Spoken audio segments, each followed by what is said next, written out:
កា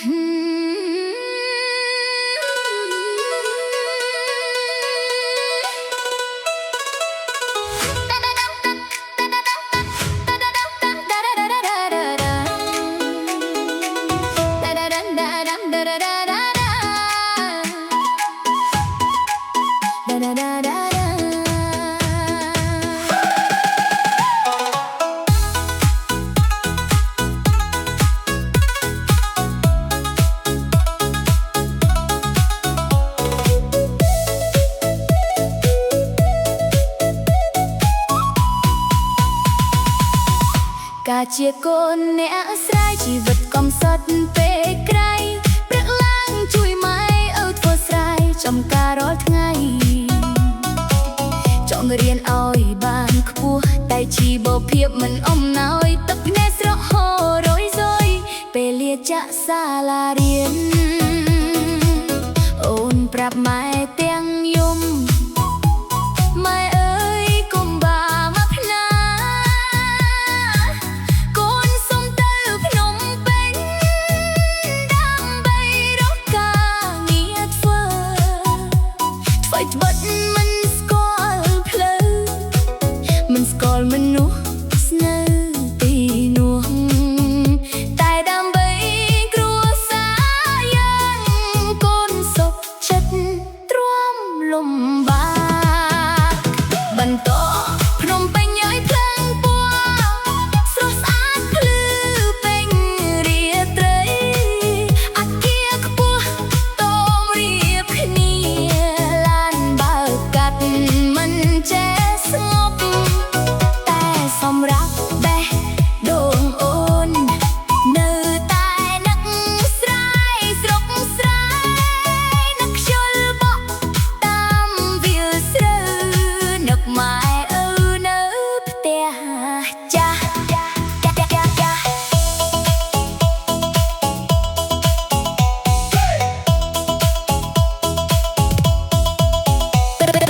ពេលព្រៃឈប់ពីការអង្គុយមើលផ្កាយឯកានឹកផ្លូវដីក្រហមមកនឹកផ្ទះតូចក្បែរមាត់ស្រែនឹកពីសំឡេងចាក់យំទៅនឹកក៏ក្របីតាមវាលនឹកស្រុកកំណើតខ្លាំងណាស់ជាងភ្នំពេញភ្លឺរន្ទាបន្តភ្នំពេញឲ្យភ្លើងពណ៌ស្រស់ស្អាតភ្លឺពេញរាត្រីអគារខ្ពស់ដុំរៀបគ្នាឡានបើកកាត់មិនចេះស្ងប់តែសម្រាប់បេះដូងអូននៅតែនឹកស្រែស្រុកស្រែនឹកខ្យល់បក់តាមវាលស្រូវនឹកម៉ែឪនៅផ្ទះចាស់ថ្ងៃណាអូនមានប្រាក់នឹងវិលវិញរកម៉ែឪសង់ផ្ទះថ្មីឲ្យស្អាតជូនអ្នកមានគុណទាំងពីរទួនៅទ្រង់ធំយ៉ាងណាក៏មិនភ្លេចដីកំណើតស្រុកស្រែជាពីស្រឡាញ់ដែលនៅក្នុងចិត្តជានិច្ចរឿងវេចអូយអូនចេញពីស្រុកស្រែមកក្ររកការនៅភ្នំពេញពេចចិត្តនៅតែស្មោះនឹកផ្ទះរាល់ថ្ងៃមិនភ្លេចភ្នំពេញស្អាតតែភ្នែកស្រុកស្រែស្អាតដូចបេះដូងថ្ងៃណាជោគជ័យហើយអូននឹងវិលរកស្រុកកំណើតវិញ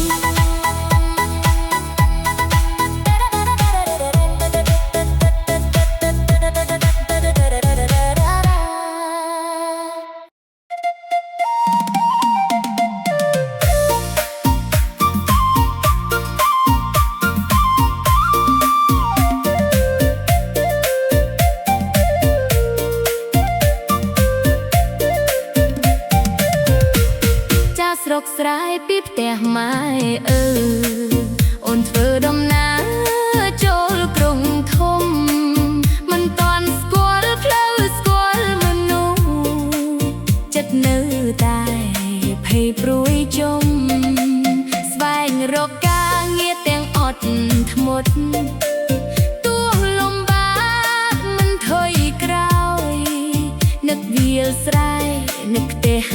ចាស់តែចិត្តអូនមិនចោលខ្សោ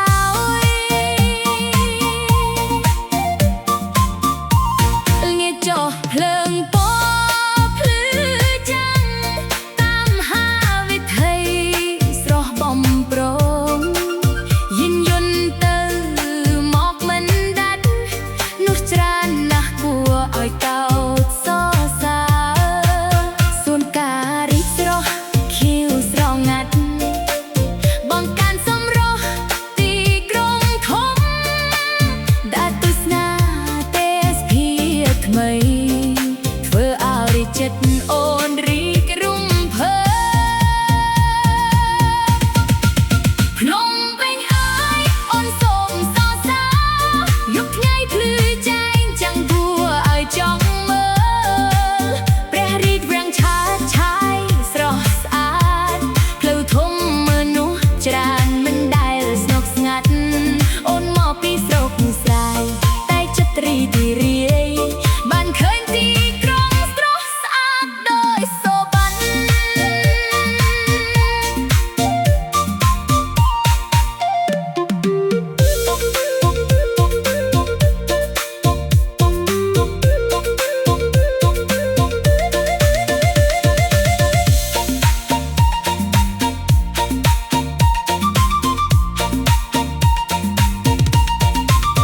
ដំបងមកដល់មានទុកព្រួយព្រោះជីវិតថ្មីមិនស្រួលទេតែអូនជឿលើការខិតខំថ្ងៃមួយប្រាដកបានសម្រេចមិនភ្លេចស្រុកកំណើតរបស់ខ្លួនហើយក៏ស្រឡាញ់ទីក្រុងនេះភ្នំពេញដែលផ្ដល់ក្តីសង្ឃឹម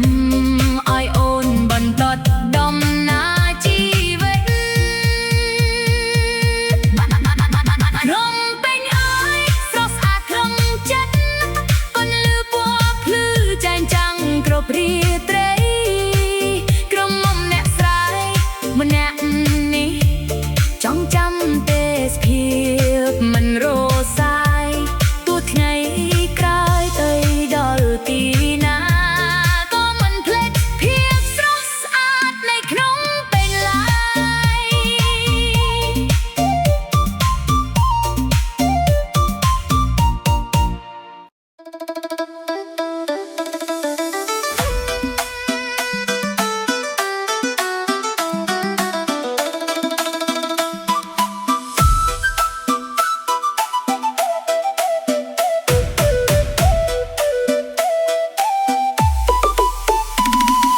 ក្រមុំស្រែจากផ្ទះចេញពីភូមិមានពររស់ទីឆ្ងាយជួលបន្ទប់តូចមួយក្បែរទន្លេមានខ្យល់រសាយព្រឹកព្រលឹមភ្ញាក់ឡើងម្នាក់ឯងមិនដែលស្ដាយចិត្តនៅនឹកម៉ែឪតែសួរដើម្បីថ្ងៃក្រោយ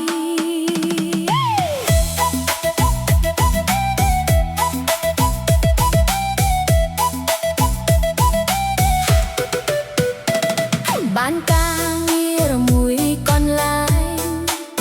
នៅហាងម្ហូបចិត្តមាត់ទឹកភ្ញៀវចេញចូលរាល់ថ្ងៃសាច់សប្បាយពេញព្រឹកល្ងាចដៃកាន់ថាស្ដាលឿនទោះនឿយកាយក៏មិនរំខានចិត្តចង់ឲ្យអ្នកផ្ទះ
យបានជួបអូននៅរោងចតធ្វើការ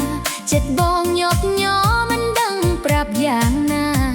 ឃើញអូនញញឹមស្រស់ដូចកាមាលាបេះដូងបងភ្លាមលងស្នេហ៍អូនស្ទើរឈួតបងជាកំលោះសាមញញមិនសូវចេះវាចាបានតែសរសេរសម្បត្តិផ្ញើទៅប្រាប់ស្នេហានារីខេតកំពុំធំអូនស្រស់លើស្កេណាសូមអូនមេត្តាទទួលចិត្តបងផងសម្បត្តិត្រមួយសន្លឹកបងផ្ញើជូនអូនរៀបរាប់ក្តីស្នេហ៍ពីចិត្តកុំលួស្មោះសូនបើអូនមិនប្រកាន់សូមអានពាក្យបងមុនព្រោះចិត្តបងទាំងមូលប្រគល់អូនអស់ហើយ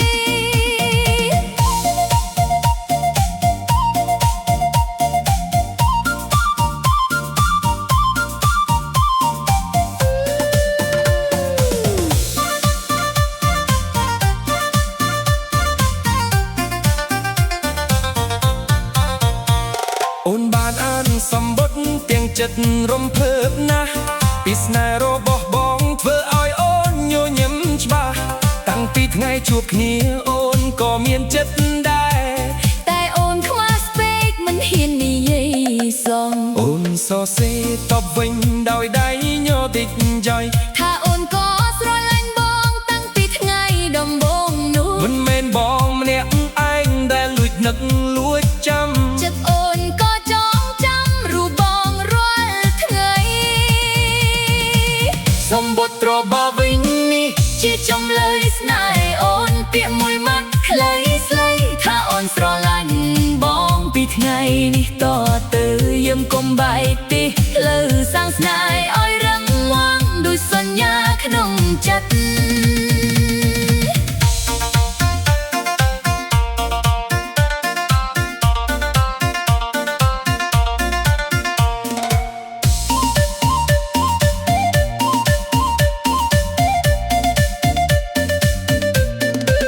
ធ្វើការរងចុកក្រជុំគ្នារាល់ថ្ងៃមិនងើយមានកម្លាំងចិត្តថ្មីពេលបានឃើញមុខគ្នាកំពុងធំស្រុកអូននិងស្រុកបងឆ្ងាយភ្នែកតែចិត្តយើងនៅចិត្តមិនដែលឃ្លាតឡើយចាប់ដៃគ្នាសន្យាខំរកស៊ីទៅសន្សំក្តីស្រមៃសម្រាប់ថ្ងៃអនាគតស្នេហ៍កាត់ពីសម្បត្តិคล้ายជាគូជីវិតនារីរងចាប់ក្រស្មាក់បងមួយរហូតទៅបញ្ចប់សម្បត្តិស្នេហ៍ពីរស្លាប់ចប់ចិត្តពីរនាក់ពីមិត្តរួមការរងាคล้ายជាគូស្នេហ៍ស្មោះរឿងស្នេហ៍រងចំមិនមែនត្រឹមសូបន្តិតែជាស្នេហ៍ពេកប្រាក់ដល់ដែលផុសពីបេះដូង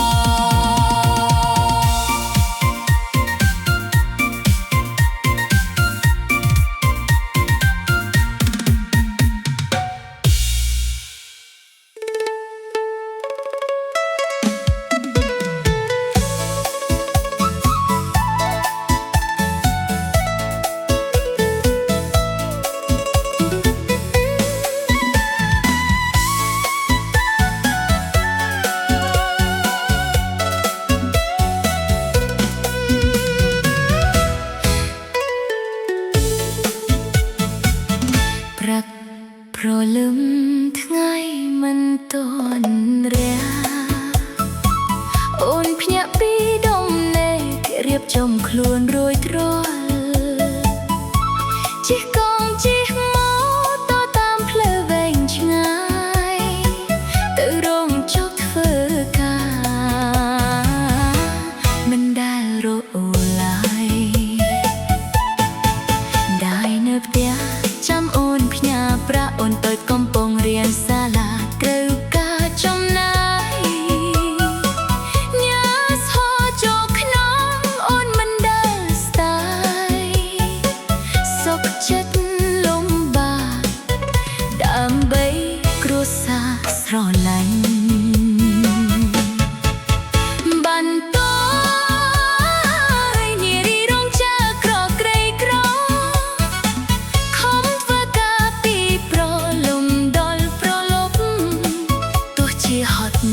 ប៉ុណ្ណាក៏មិនឈប់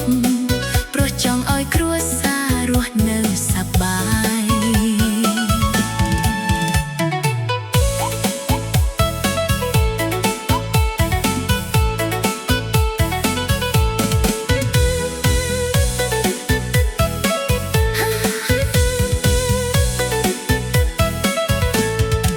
ប្រាក់ខែមិនច្រើនតែចិត្តអូនធំទ្រាំក្តៅទ្រាំត្រជាក់មិន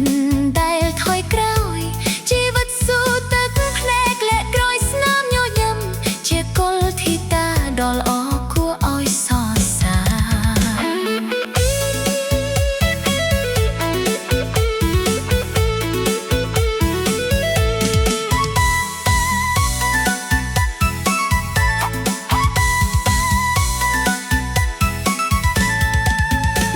ចេញការព្រះអាទិត្យចិត្តលិចអូនដើរចេញទាំងកម្លាំងស្ទើរអស់ខ្លួន